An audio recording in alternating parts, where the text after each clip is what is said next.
I think just IIT gives you confidence. And I mean in a good way. I don't mean it in an arrogance way. I think I truly mean it in a confidence way. Yeah.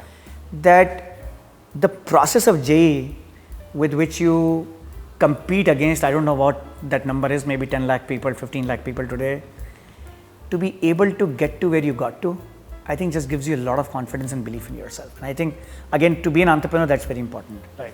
Second, while I think as students, हम भी, we just say कि यार ये class में मज़ा नहीं आ रहा, ये prof खराब है, ये वो है, मतलब हजार complaints for everything we had.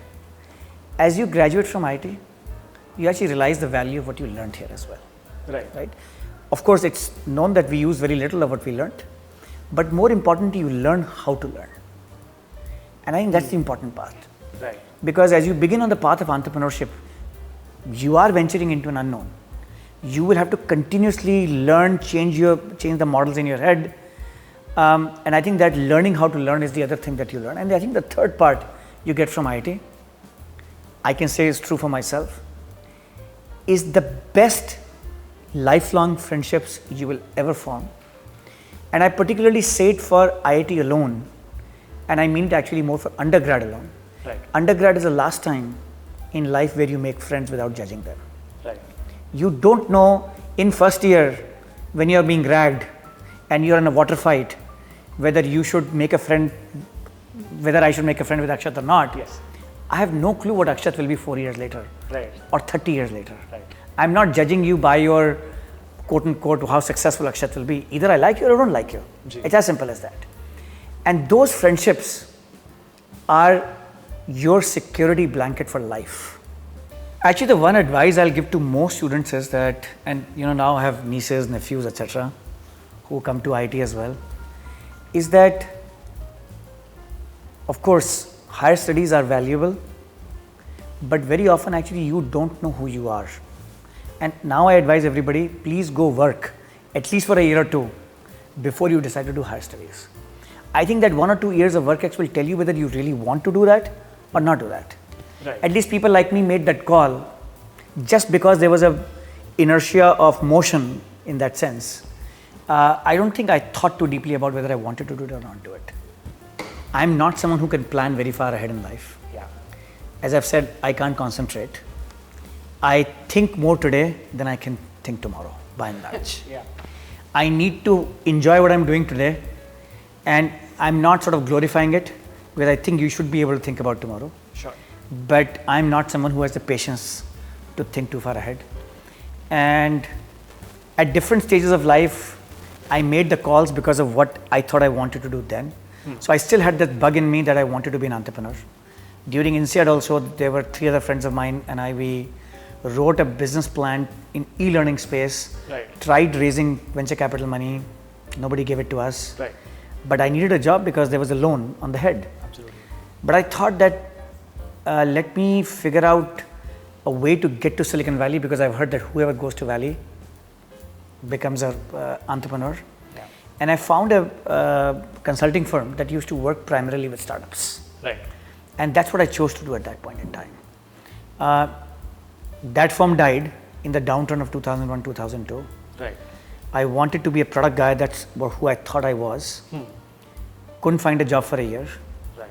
Finally got one job at half my previous salary in sales. In sales. And I had to take that job because I needed to pay rent at that point. No choice.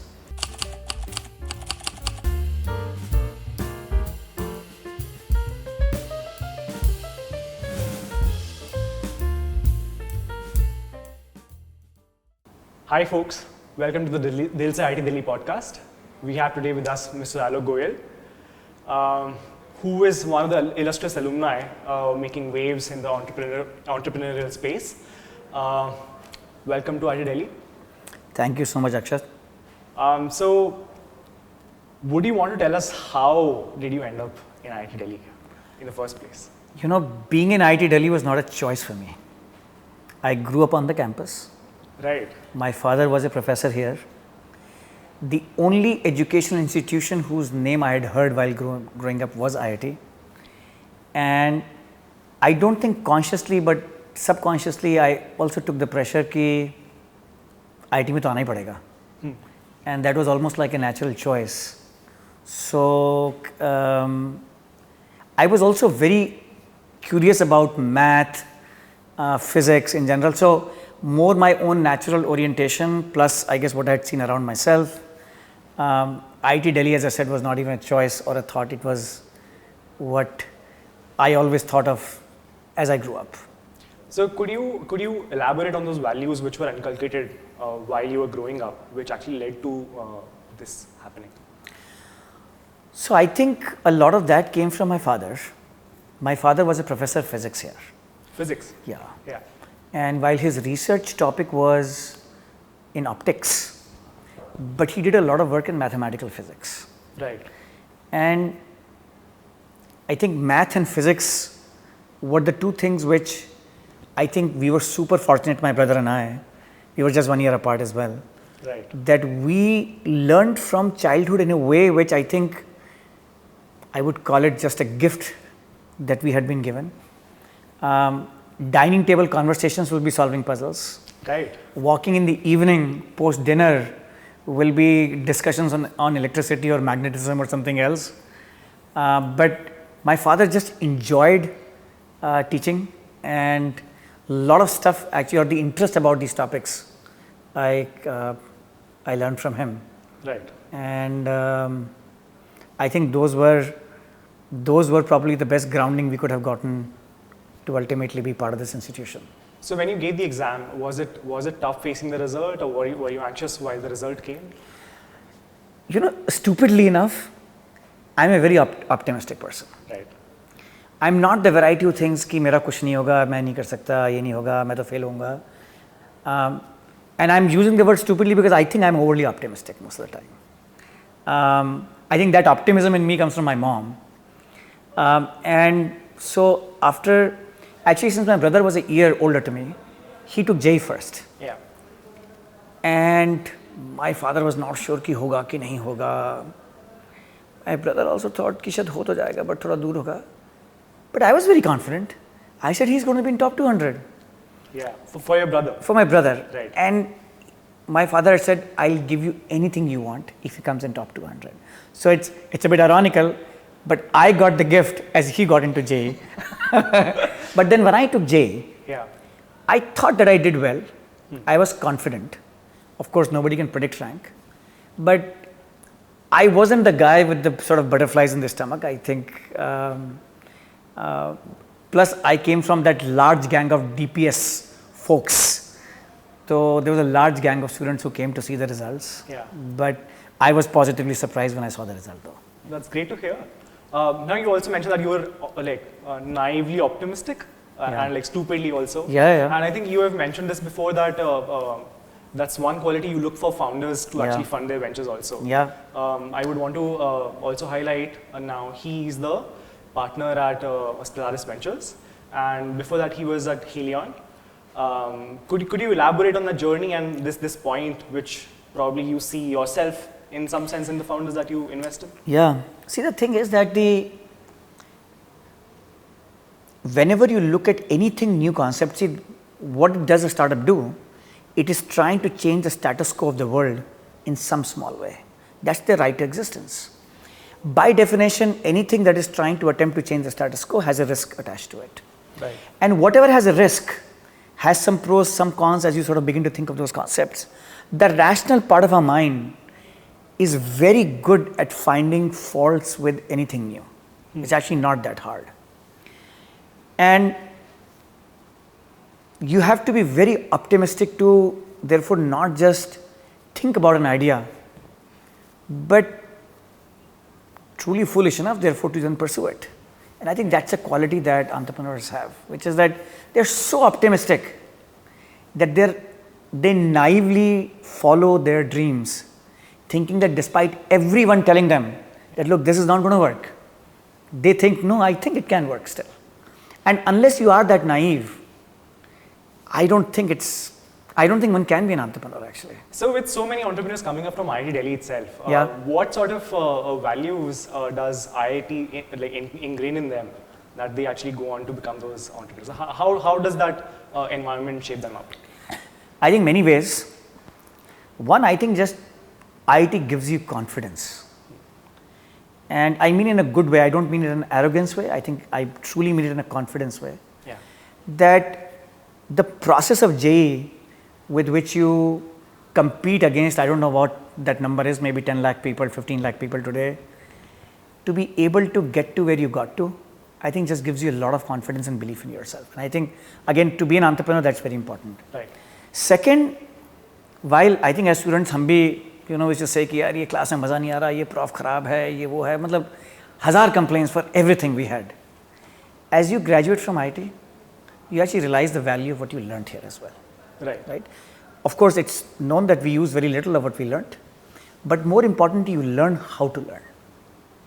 And I think that's the important part. Right. Because as you begin on the path of entrepreneurship, you are venturing into an unknown.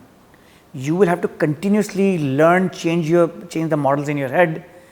And I think that learning how to learn is the other thing that you learn. And I think the third part you get from IIT, I can say is true for myself, is the best lifelong friendships you will ever form. And I particularly say it for IIT alone, and I mean it actually more for undergrad alone. Right. Undergrad is the last time in life where you make friends without judging them. Right. You don't know in first year when you're being ragged and you're in a water fight whether you should make a friend, whether I should make a friend with Akshat or not. Yes. I have no clue what Akshat will be 4 years later. Right. Or 30 years later. Right. I'm not judging you by your quote unquote how successful Akshat will be. Either I like you or I don't like you. It's as simple as that. And those friendships are your security blanket for life. Those friendships are the one that help you stand up on the days you can't stand up yourself. And I think that skill or that asset that these entrepreneurs carry as well, I think is just immensely valuable. That's very insightful. At the same time, then the students who are here, they might not realize it until it's well in their lives and they have this in hindsight. Yeah. Then what are the 3 things that you would suggest them to optimally learn how to learn? Oh boy. Well, I can at least say for myself that I, as an individual, have a challenge with concentration. I'm very easily distractible. Yeah. तो especially जब common courses थे वो पहले 3 semester वाले, there'll be classes I love and there are classes I'll hate. And the classes I hate, I couldn't even get myself to go to those classes. Unlike today, where attendance is compulsory, in our times attendance was not compulsory. Right. So I could afford not to even go to anything until the minor comes or the major comes. And I think I missed out on a lot of learning in that process too. Right. But I think people, it's such a great opportunity to learn. Sometimes we just tend to cruise along. But I think people should learn at the same time, and I'm speaking from the other side of my mouth, is that the most fun time in life is your undergrad. Yeah. So might as well just have some fun. Right. So if this is the period of life where you don't, I don't think you ever will. So it's a time to have some fun, time to make some great friends, which people should. Right. So as you mentioned, it has been a long while since you have visited the campus. What were the places that you were frequenting while you were here versus afterwards when you were visiting? Like how do you see the campus? So by the way, उस समय केवल एक ही girls hostel था कैलाश. जी. And I hate to admit, but I never visited Kailash. I didn't know anybody well enough to go to Kailash. Yeah. But the places I frequented, I was in Jwala. So of course, Jwala mess and common room were the go-to places. I used to go to yoga mess actually quite a bit. I don't know whether that concept exists today or not. Okay. We had a mess called yoga mess, Okay. where people who wanted to eat healthier, so there were some times when I actually used to go there because I was tired of my own mess. Right. KLS was the hot place. Of course. I think it has changed completely now, but that was the only canteen that existed inside.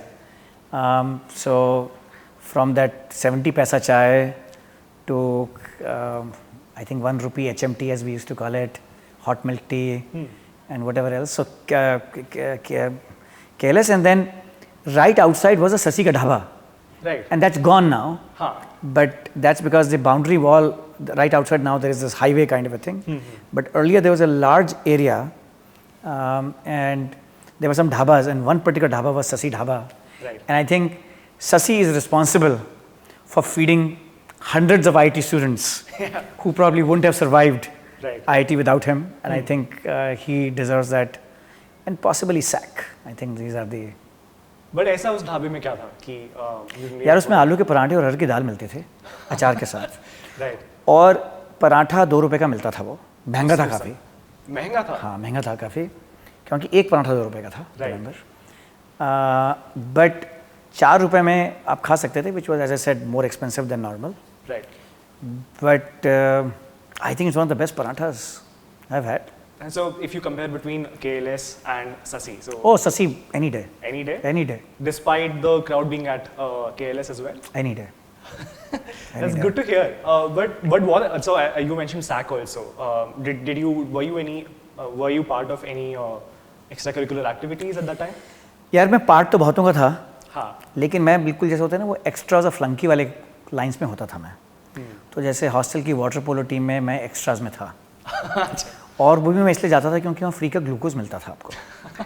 तो glucose की 3-4 कभी वो उस समय हमारे ज़माने में ना एक वो सिप्सो के पैकेट आते थे, which used to be soya milk.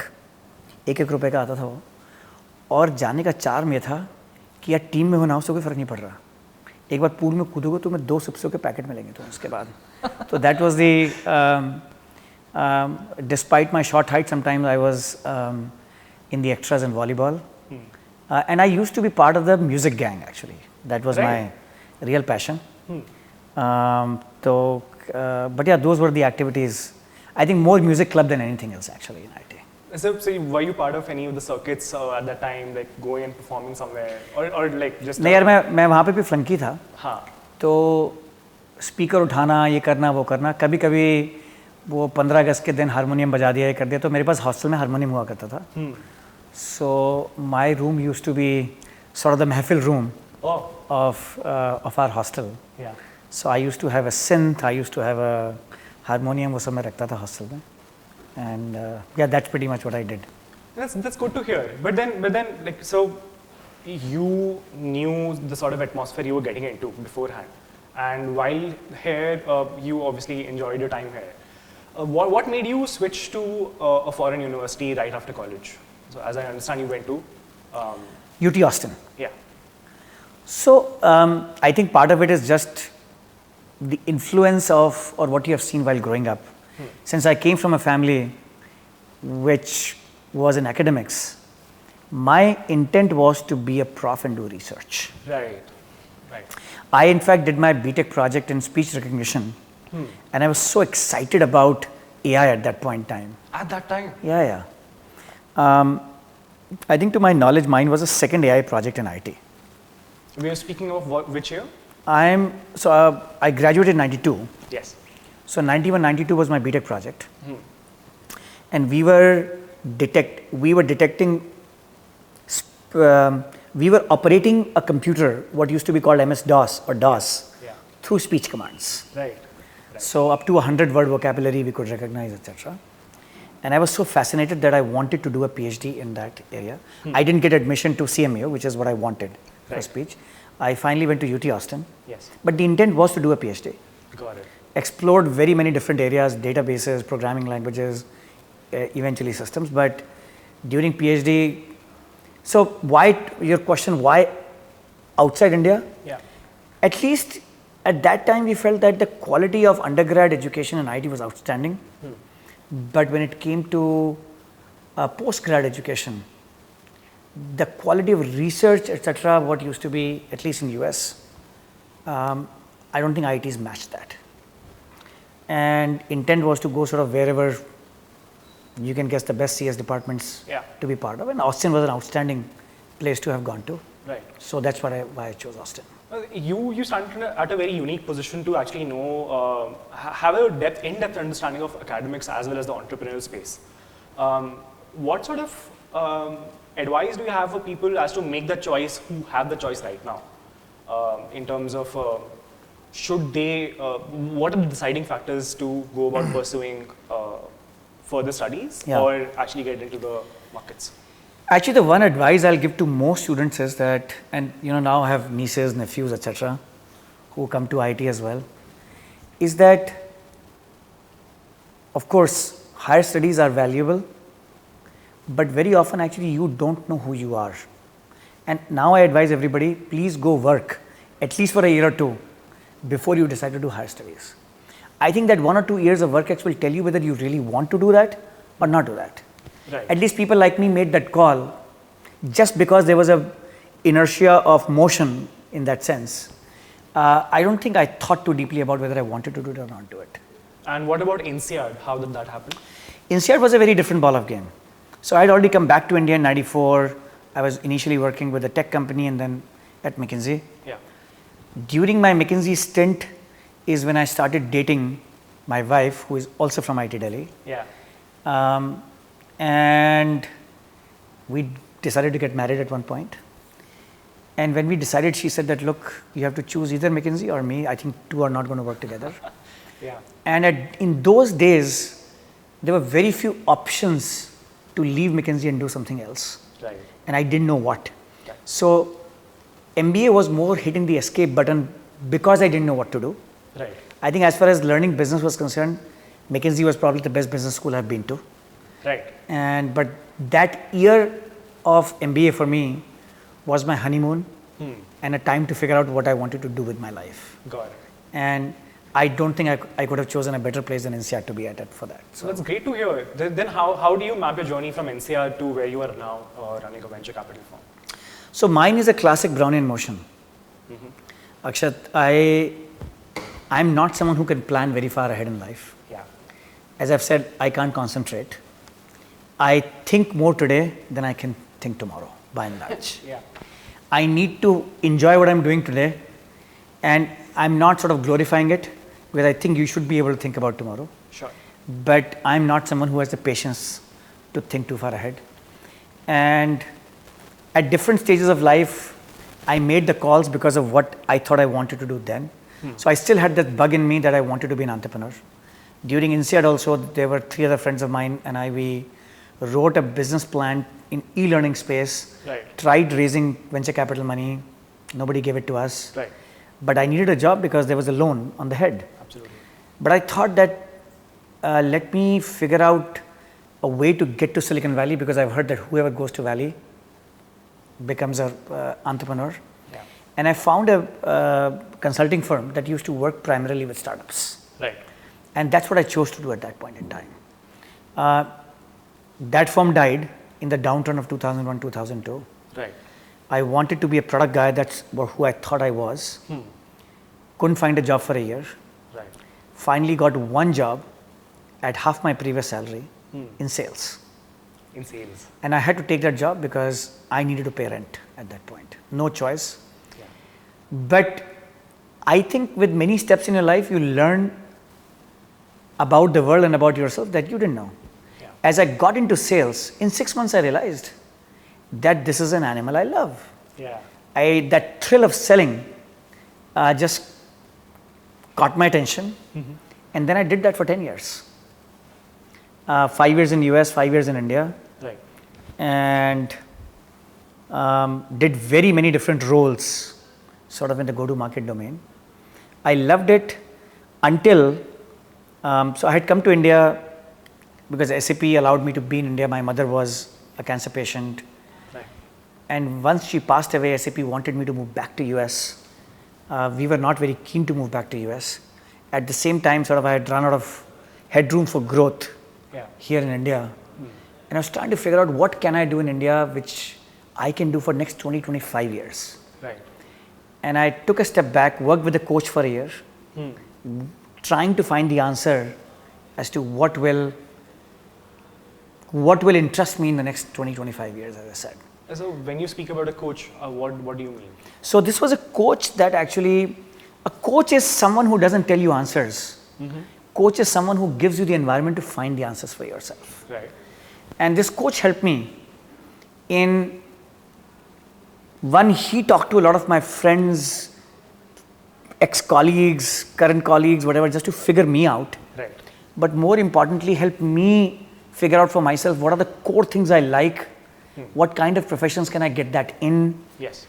And marry them with my constraints. And then one of the answers that came out was early stage tech investing, even though I had never invested in a single stock. Nothing. I just am as much of an antithesis of an investor as one can be. I had only heard of one startup name by that time, which was Flipkart, that too remotely. Yes. But through a stroke of luck, I found myself in venture capital. It's a good 10 years of experience, more than 10 years of experience, right? And from what I gather from your previous talks with different folks, is that you are still very deliberate with your investments. Would that be the right thing to say? Yeah, and I think it's the right thing to say. I believe that we will be doing injustice to entrepreneurs if we are not very deliberate. And the reason is that as an investor, actually you have the benefit of playing a portfolio, right? I may have 10 investments, 20 investments. But think about an entrepreneur. They don't have any portfolio to play with. They are putting their blood, sweat, opportunity cost, harshness to family, everything for one single entity. Yes. Right? And what you owe to them, I mean, you can't guarantee success, but what you owe to them is that you will be with them through thick and thin. Yes. And you can do that only when you have conviction. And the only way to build conviction is to be very deliberate about it and do as much diligence as you need to do to build that conviction. Because if you haven't done that homework, chances are the first sort of wrong turn in the journey and you'll say, gee, I told you, this is never going to work, right? And I think that's not fair to an entrepreneur. Right. So what is that thing which you like about the Indian markets and where they're going? What sort of a vision for the future do you have? Look, I am super excited about India, and maybe biasedly so, because that's what I do. Yeah. But there are, first of all, I think India is uniquely positioned because even though we are not the largest economy in the world, we are still a $3 trillion economy, which is not trivial, right? Already, whatever, we are fifth largest economy in the world. And give it a couple of more years, few more years, we'll be pretty soon then fourth and third or whatever, that I'm confident. Yes. Number two, I think when you look around yourself, I think India has plenty of challenges to solve. Sure. Why? Because you take healthcare. Do we have enough healthcare providers and expert doctors for the population we have? No, we don't. What about education? No, we don't. What about financial services? No, we don't, right? In fact, it doesn't matter which direction you look at. I think we still have a lot to do, lot to catch up on. And we believe that technology is going to be the only way we can scale most fields in India. Without technology, we cannot do that today. And I think there's a unique opportunity, in fact, to do it. The last thing I'll say is that I think momentum matters, and like they teach you in IIT or before IIT that momentum is mass times velocity. Well, guess what? We have the mass of 1.4 billion people. We have the mass of a 3 trillion economy, and we have the velocity of 6 to 8% growth per annum. When you put the two together, absolutely, I think we have a massive new value creation, and I believe a lot of that will be captured by startups. So at least that excites me a ton. Yes. So what is a true North Star for an entrepreneur who is looking at the current Indian markets and aiming for the future? I don't know what you mean by North Star. Is it a quality that they need to have, or? It's about what is the core principle or value they need to focus on as to align with that momentum. I think entrepreneurship is all about being so passionate about a problem that you can think nothing else but that problem, and just an insane desire to, I guess, defeat that problem, if you will. Right. And I don't think one becomes an entrepreneur because you will be rich. In fact, if you learn in any economics class where they teach you the concept of NPV of being an entrepreneur is negative because the odds are against you, no matter how smart you are. Right. And unless you are so passionate about solving a problem that you can think of nothing else, I doubt whether you can become one. But even if you become an entrepreneur, I don't think you can sustain the journey. It's too hard a road to set your foot on. And I think that North Star is defined by that problem. Right. That problem is your North Star. And you better be so passionate that doesn't matter whether it's rain or sunshine, you just still feel that you have to go after it. You are painting a very vivid picture of how it is, but how do you see now the environment being lit up in sense there is a rosy picture being painted. There's so much media focus, stars being made of entrepreneurs. How do you now see this place going? I think that in many ways, what comes out in the media about entrepreneurship is actually doing a lot of disservice to entrepreneurship as well. Right. And maybe this is one thing I'll say to budding entrepreneurs, that please don't try to become an entrepreneur because you think you'll be famous, because you will be on that page 3 or 4 of Economic Times.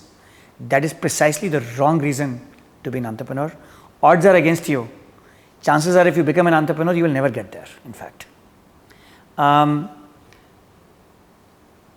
I think it's glorified more than what it should be. Right. Many people become entrepreneurs without realizing actually what lies in that path. Yeah. And while to a certain extent that ignorance is bliss, but I think that glory that one is going after is not healthy in my opinion. So how does one stay focused? It's a hard job. In fact, in today's day and age, it's even harder to stay focused. Sorry? In today's day and age, it's actually very hard to stay focused. Right.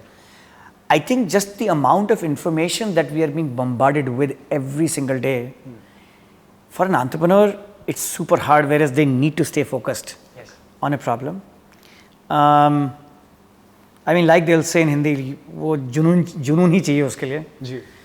And partly, I think just the hardness of entrepreneurship keeps you focused because you never have enough money in the bank. You know that you need to be able to drive your car beyond the desert to be able to get to the next gas station, to refuel the tank.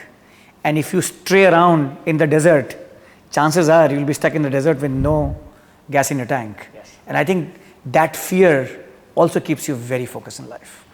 आपने बहुत सारे किस्से बताए अपने जिसमें you felt there was a risk किसी भी तरीके से while leaving a job for something else, pursuing an MBA, going about even investing in different ventures, right? Yeah. So what is the biggest one that you have taken in your opinion?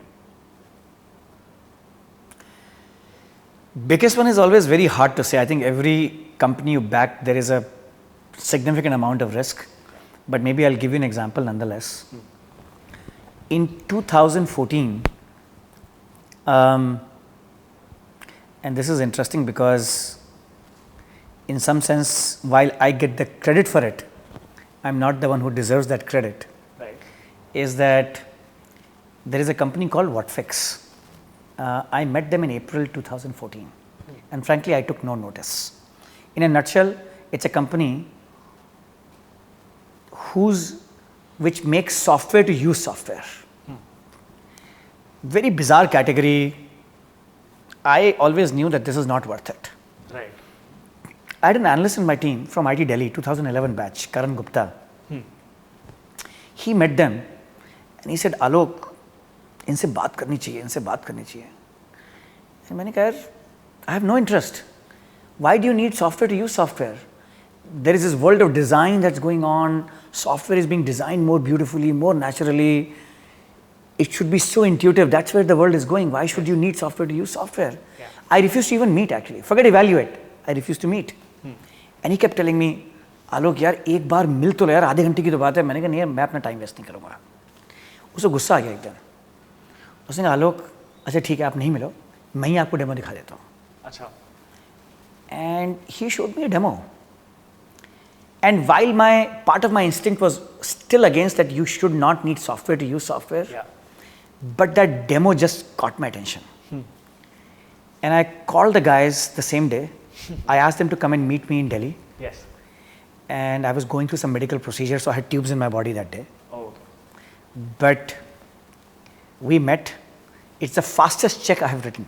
Yes. From first meeting to term sheet was 3 days. that category actually was very risky because nobody believed in that category. So I was not the only one who didn't believe in that category. Even after the company started, they started doing well also. Yes. Everybody still said globally that this category has no place to exist. No major Silicon Valley VC put money in that category either. Right. And so I had to take risk not just once. There actually I took risk multiple times. I bought a little bit, but I gained enough conviction that I said, I don't care whether anybody believes or not. Yeah. I know this is going to work. Then I bought more, then I bought more, then I bought more in that company. And again, I'll also be the first one to admit that most things we do are wrong. I'm fortunate that that one turned out to be the right sort of roll of dice for me. But I think it's an example of risk that we take in our everyday life. But I will say that most companies you back, they come with that zone of risk. Absolutely. But वो क्या चीज़ थी which clicked? Well, you have spoken about this before on other talks as well. Yeah. But I would want to go a little deeper and ask you, what was it that you saw? I think the one thing that clicked, I think actually 2-3 things. One, I found the founders to be just very humble, down to earth. Yeah. And I was amazed. So when I met them the first time, there were only 2 founders. Yes. One guy was writing code, the other guy was selling on phone. Right. Literally 2 people. Right. And they had 7 customers outside of India. One of them was Procter & Gamble in Europe. Right. And I had sold software for 10 years.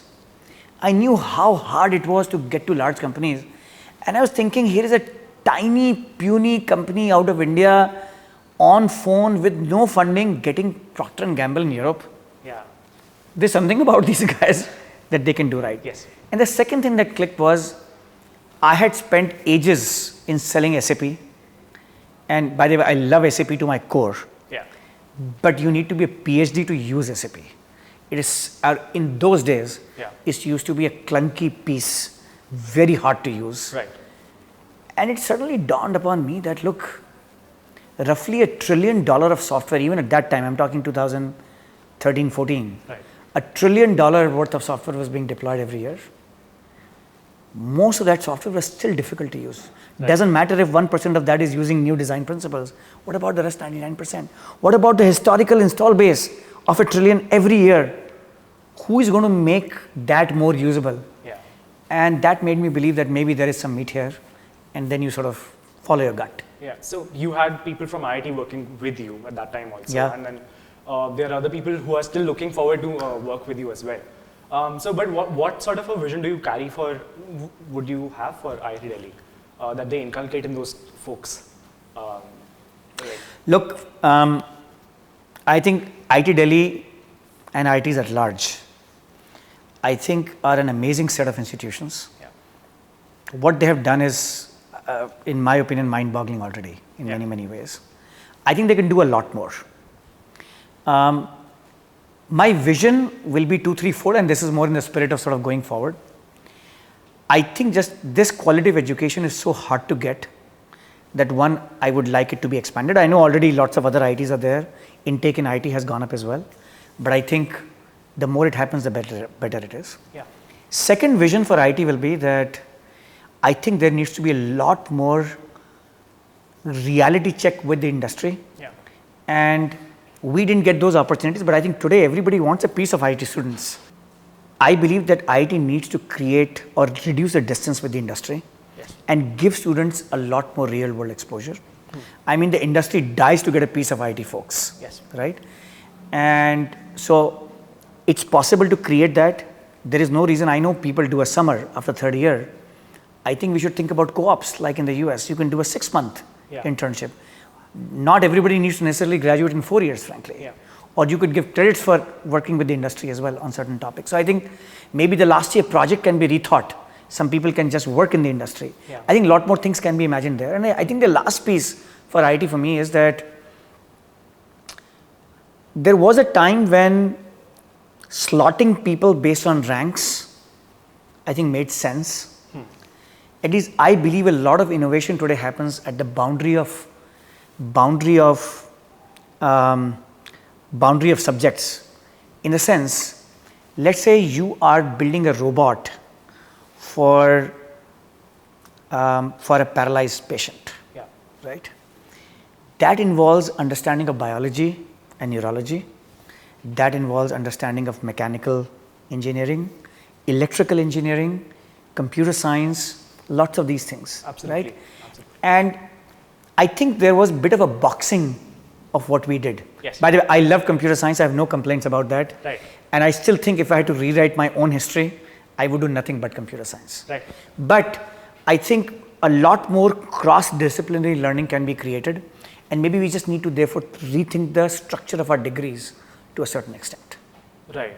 So I'm no one to give an opinion on this right now, but at the same time, how do you think the alumni who are as successful as you are and at different places in the world, doing very well for themselves and having gained such immense exposure and experience, how do you think the institute can engage with such alumni, and how do you think that relationship sort of fits in this picture?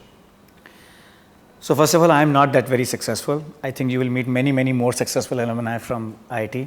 You're just being humble. I know I'm just amongst the many. Yeah. I think number one, I think the onus lies a lot on the alumni to engage with the institute as well. Right.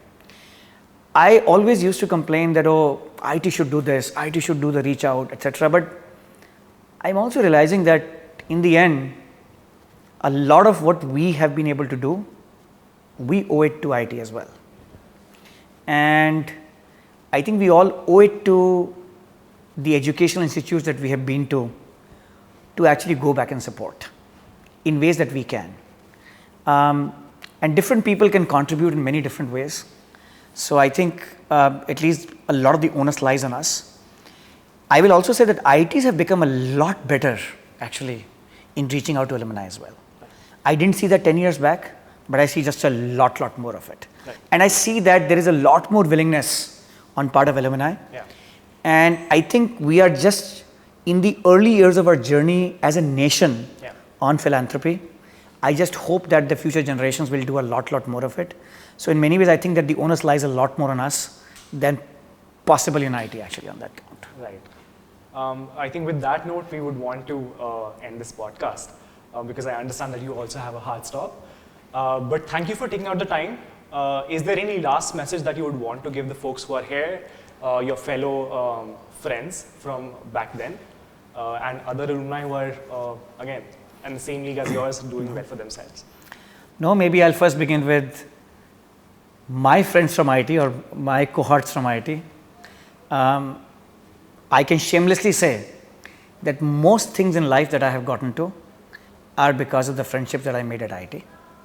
You guys have supported me through thick, through thin, and are essentially the shoulder that I lean on whenever times are not good for me. So that's to my friends.